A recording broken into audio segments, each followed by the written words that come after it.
우리가 지으심을 받은 하나님의 사람들, 그런 제목으로 하나님 말씀을 나누도록 하겠습니다.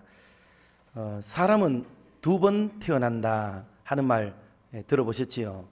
교회 안에서는 흔히들 하는 말이 사람은 두 번 난다, 그렇게 얘기합니다. 한 번은 물론 우리가 부모님으로부터 태어날 때를 첫 번째 지음받은 것이라고 얘기를 하지요. 그리고 한 번은 거듭날 때라고 얘기를 합니다. 그러니 거듭나지 않는 자는 두 번 나지 않은 것이기 때문에 그리스도 안에서 난 사람은 아니고 그저 하나님 안에서 신불신간에 온 천하를 만든 그 사람들 중에 그저 한 사람일 뿐이다 하는 것을 우리가 알 수가 있습니다.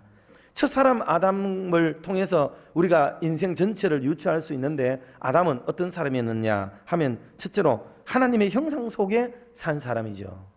얼마나 귀해요. 하나님이 첫 번째로 사람을 만드는데 사람의 이전 모델이 있으면 이전 모델로 만들었겠죠. 또 사람들 중에 베스트를 가지고 만드셨을 수 있을 거예요. 그런데 첫 번째 사람이니까 누구를 롤 모델로 삼을 수가 있겠어요. 그러니 하나님이 그냥 하나님 형상대로 만들어 버리시겠다고 작정을 하시게 되는 거죠. 그래서 하나님의 외적인 형상만을 의미하는 게 아니고 지식과 감정과 의지 등 내적의 그 하나님의 성품을 닮은 인간을 만들게 되는 거예요.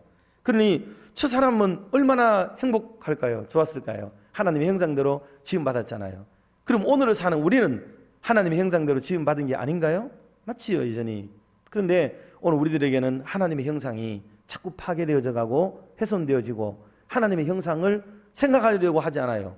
그리고 교회도 하나님의 형상대로 지은 하나님의 교회예요, 이것도. 그러니 주님의 몸이 되고 머리가 주님이신데 우리 교회를 하나님 앞에 세워가는 게 필요하다 하는 거예요. 두 번째로는 이게 하나님의 축복 속에 살았던 사람이 아담이죠.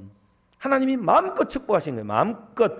뭐 시간이 부족할 만큼 말씀을 드리려면 너무너무 많은 축복들이 있잖아요. 그러니 온 천하가 다 5일 동안 만드시고 6일째 짐승 만드시고 마지막 6일째 마지막에 사람을 만드시고 이 7일째 안식하시고, 그래 앞에 만든 모든 것들을 사람으로 하여금 다스리게 만드시고 이것을 너에게 주노니라고 말하면서 그 모든 것을 누릴 수 있는 권세, 축복, 이런 놀라운 영예로움을 인간에게 주었단 말이죠. 그런데 오늘도 우리는 살아가면서 이 세상의 것들을, 하나님이 주신 것들은요 다 공짜라는 말 들어보셨죠? 하나님이 주시는 거는 전부 공짜야. 근데 사람이 자꾸 거기에다가 값을 매기고 자꾸 랏대리를 붙여가지고 돈을 받으려고 하기 때문에 세상이 지금 문제가 되고 복잡해지고 있어서 그렇지, 하나님이 주시는 것들은요 다 공짜예요. 근데 우리는 그 값없이 주는 것을 하찮게 여기는 거예요. 하찮게, 귀하게 여기지 않는 거예요. 여러분, 그 속에서 하나님을 느낄 수 있는 사람은 진짜 믿음의 사람이에요. 그리고 세 번째는 모든 것의 시작인 사람이 누구였느냐 하면 첫 사람 아담이었죠. 이분 때문에 모든 게 시작이 되는 거예요. 이때부터 다 시작이 되죠. 좋은 것도 있고 그리고 나쁜 것도 시작이 됐어요.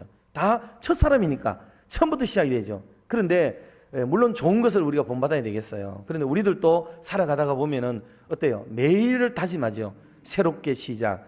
또 하루가 지나가면 내일은 다르게, 그리고 또 한 주가 지나고 한 달이 지나고 한 해가 지나고, 그리고 어떤 인생의 터닝 포인트, 분기점, 분수령이 있을 때마다 우리는 새로운 마음으로 살아야겠다 각오하잖아요. 그러니 이런 것은 뭐냐면 첫 사람에게서부터 출발되어진 그런 것과 동일해요. 노아가 나중에 그 전에 세상이 끝나고 노아와 8명의 식구들이 새로운 인생을 리스타트 했는 것처럼 오늘 우리의 삶에도 재창조가 일어나게 되고 새 창조가 일어나게 되어서 그리스도 안에 있는 사람들은 새로운 피조물이 되어서 새로운 출발을 하게 되는 은혜를 오늘도 우리는 누리며 살아가게 되는 거예요. 그리고 네 번째가 뭐냐 하면, 옛사람에게 일어났던 네 번째는 예수 그리스도를 예표하는 삶을 살았던 게 아담의 삶이에요. 아담은 첫사람 아담이야. 첫사람 아담, 첫 번째 아담. 그리고 예수님을 가리켜서는 항상 두 번째 아담. 성경이 이렇게 얘기를 해요. 왜냐하면 첫사람 아담으로부터는 죄가 들어오게 되고 세상이 타락하게 되고 그리고 멸망과 죽음이 찾아오게 되지요. 그런데 두 번째 아담, 예수 그리스도로 말미암아서 이제 새로운 신생의 기쁨과 즐거움이 있고 그리고 사람들에게 영생을 주게 되고 구원과 하나님의 나라를 상속받게 되어지는 이런 놀라운 것을 주는 게 둘째 아담이에요. 그러니 첫 번째 아담은 항상 두 번째 아담을 연상하게 만들고 두 번째 아담을 생각하게 만들고, 그래서 두 번째 아담을 예표하는 사람이 누구냐 하면 첫 번째 아담이에요. 오늘 우리들도 이 땅을 살아가는 동안에 하나님의 자녀가 된다 하는 의미, 제가 늘 두 결로 말씀을 드리고 있어요. 하나님의 사람으로 또는 그리스도인으로, 이 두 가지의 투 트랙으로 말씀을 많이 드리고 있는 편인데, 그런 면에서 하나님의 사람들은 첫 번째 사람 아담과 하와로부터 지어졌던 그 첫 번째에서 주셨던 교훈도 얼마든지 그리스도인으로서 혹은 하나님의 사람으로 살아가기에 적합한 그런 내용들을 담지하고 있다 하는 거예요. 그러면 오늘 제가 네 가지 질문만을 좀 드릴 거예요. 네 가지 질문을 드릴 텐데 이 질문을 마음속에 이렇게 담고 과연 그러한가 하고 돌아보는 아침이 되면 좋겠어요. 첫 번째는 한번 읽어보도록 합시다. 순종하며 살고 있는가? 이거는 그리스도인이 되었어도 살아가야 되는 하나의 큰 틀은 정말 내가 하나님의 법 아래 순종하는가 하는 걸 보면 내가 얼마나 좋은 그리스도인인가를 대번에 알 수가 있어요. 그렇지 않으면은 땅이 가시와 엉겅퀴와 좋지 못한 것을 막 내요. 이게 반항이거든. 이게 반항적인 거예요. 죄를 딱 짓고 나서 숨고 나쁘게 되면서 이게 이런 모든 일들이 자연적인 조화가 깨트려지게 되는 일이 발생하게 되죠. 이런 부자연스러운 일들이 막 생겨나게 되는 겁니다. 자, 그래서 오늘 우리가 이 순종의 삶을 살아가고 있는가, 세례받은 분들도 이거를 한번 점검해 보시고, 두 번째로는 한번 같이 읽어보도록 합시다. 생명 들어있는가? 오늘 우리가 사람 구실을 하고 사람으로서 살고 하나님의 사람으로 살아가려면 반드시 내 안에 뭐가 있어야 되는 거예요? 생기가 있어요. 생기가. 생명이 있는 거예요. 생명. 그게 우리에게 가장 중요한 거란 말이에요. 그게 우리는 단순히 생물학적 입장에서의 생명만 가지고 있는 것이 아니고 하나님의 창조적 신앙을 우리 속에 가지고 있어야 우리 안에 생기가 있는 거거든요. 그러니 하나님의 생명, 하나님이 주신 생명, 예수 그리스도가 주신 생명, 그래서 우리 안에 생명이 없으면 우리 죽은 자가 되는 거거든요. 그래서 예수 생명을 우리가 소유하고 사는 사람이 되어야 우리는 산 사람으로서 인생을 살아가게 돼요. 세 번째, 같이 한번 읽어봅시다. 이끌림을 받고 있는가 하는 거예요. 첫사람 아담이 지음 받았을 때 동산에는 하나님이 늘 동산을 주도하셨죠. 동산에 거니시면서 그랬는데 어느 날부터 사람이 하나님을 피하여 숨게 되어지게 되는 순간이 옵니다. 왜냐 봤더니 그들은 하나님의 이끌림보다는 뱀의 유혹에 빠져서 뱀의 이끌림에 자기들의 마음과 생활을 다 내줘버리고 말았어요.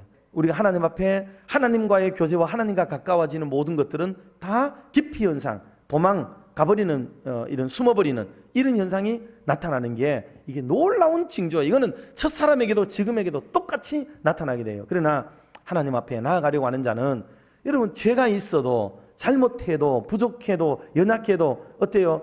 뭐 예를 들어 여러분의 자녀들이 한번 아빠 잘못했어요 하고 이렇게 대드는데 이게 뒤지려고 나가라 이러는 부모가 누가 있겠어요? 그래 됐다 다음부터 절대 그러지 마라. 여러분 이게 부모 아니에요? 하나님이 그런 하나님이시거든요. 때문에 오늘 저와 여러분들은 우리의 자리, 내 처지가 어떠하든지 아랑곳 없이 하나님 앞으로 한 발자국씩 더 나아가는 은혜가 있기를 주님의 이름으로 축원합니다. 자, 마지막 질문, 네 번째 질문 같이 봅시다. 배필의 역할을 다하는가? 배필 얘기는 비단 남녀의 문제, 부부의 문제만 아니에요. 이거는 창세기의 모든 그 다음에 하나님이 새로운 그 노아의 방주에도 들어간 게 다 뭐예요? 쌍쌍으로 들어갔죠. 하나님이 말씀하고 싶어하는 모든 것들은 짝이에요. 짝. 그리고 배필이라는 건 짝, 파트너, 동력자, 뭐 협력자, 에젤이라는 말이 그런 뜻을 다 가지고 있는 단어인데, 여러분 이게 뭐냐면 하나님이 가지고 있는 거는 말씀도 짝이 있다 그러잖아요. 그만큼 하나님이 모든 것을 이렇게 바라보는 하나님의 시선은요, 균형을 이루어야 되는 균형을. 장로님들과 교인들도 마찬가지예요. 같이 존경하고 사랑하고 한결로 가야 일이 되는 거고, 부부도 같은 소리를 내고 해야 되는데 동상이몽이 되면 진짜 힘들어지게 되는 게 부부 생활이고, 가정도 그렇죠. 애들 방 따로, 우리 방 따로, 저들 따로, 우리 인생 따로, 이렇게 돼버리면 여기 이격이 생기게 되면은 인생은 힘들어진다. 그러나 늘 동반하고 함께하고 더불어 살게 될 때에 세상은 아름다워지고 하나님의 나라가 임한다 하는 것을 우리는 알 수가 있습니다. 사랑하는 성도 여러분, 오늘 그리스도 안에서 이런 지음받은 사람들, 첫 번째로 지음받은 것, 우리가 그리스도 안에 새롭게 된 사람들, 이 살아가는 삶의 방향을 잘 한번 생각해 보시면서 믿음 안에 거룩한 행보, 주님 기쁘게 하는 걸음을 걸으시기를 주님의 이름으로 축원합니다.